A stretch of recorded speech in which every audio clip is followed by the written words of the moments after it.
Il-Prim Imħallef Mark Headquarter riversa digrit li permezz tiegħu il-Maġistrat Claire Stafrat Zammit ġiet assenjata biex tisma' proċedura li fetħet fil-qorti l-Aqda Repubblika kontra l-Kummissarju tal-Pulizija u l-Avukat Ġenerali.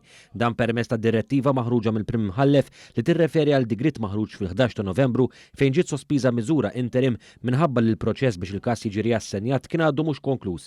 Il-Prim Imħallef qal li minħabba żball amministrattiv il-każ ġie assenjat lil Stafrat Zammit. Il-Prim Imħallef qal ukoll li din ir-revoka saret bit-tali mod li l-proċess li fih il-każ se jiġi riassenjat lil maġistrat ieħor ma jkunx preġudikat sakemm tittieħed deċiżjoni mill-Qorti Kostituzzjonali. Robert Zammit, raġel ta' 53 sena mill-Marsa li ġie arrestat il-bieraħ fuq suspett ta' traffikar ta' droga, nata sentenza ta' ħabs u multa wara li ammetta l-akkużi miġjuba kontrih. Ir-raġel ġie nnutat f'operazzjoni tal-Pulizija f'residenza fil-Belt li kienet qed tiġi sorveljata minħabba suspett ta' attività ta' traffikar ta' droga.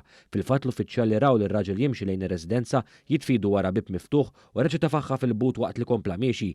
Illum ir-raġel tressaq il-qorti fuq akkużi ta' traffikar ta' droga, possess ta' droga psikotropiċi li juru li ma kinux għall-użu personali u possess illegali ta' eroina.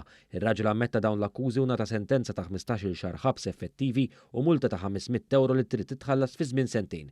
Meta l-qorti tagħti is-sentenza ikkunsidrat li l-akkużat ikkopera bi sħiħ mal-investigaturi. Il-qorti suġġeriet ukoll li l-imputat segwi xi programm ta' riabilitazzjoni. Ir-raġel ammetta li kien ibih droga biex isostni l-vizzju tiegħu stess. Raġel ta' 28 sena mill-Gambja li nstab li kienet jgħix Malta legalment spiċċa l-qorti tal-li kien aggressiv waqt li kien fil-kustodja tal-Pulizija. Bekari Feti kienet jinżamm fil-lokab tal-Furjana aktar kmieni dan ix-xahar wara l-awtoritajiet responsabbli mill-immigrazzjoni f'pajjiżna sabu li l-akkużat mhux suppost kienet jgħix Malta. Meta kien arrestat fis-sigħat bikrin tal-5 ta' Novembru, l-uffiċjali marru jaraw li kollox sew u rawh mitluf minn sensieħ. Malli daħlu fiċċella tiegħu ir-raġel qabeż fuqhom u aġixxa b'mod aggressiv tant li l-pulizija kellhom jużaw taser gun biex jikkontrollawh. Wara dan l-episodju ir-raġel ittieħed l-isptar Monte Carmeli fejn inżamm taħt osservazzjoni u ħareġ il-bieraħ. Il-pulizija reġgħet arrestat lir-raġel illum u akkużatu li jeddet u insulta lill-uffiċjali li reżistihom u li kkawżalhom ġrieħi ħfief. Huwa ġie akkużat ukoll li jirrifjuta milli jobdi ordnijiet leġittimi u li għamel ħsara fuq l-uniformijiet u t-taser gun tal-pulizija.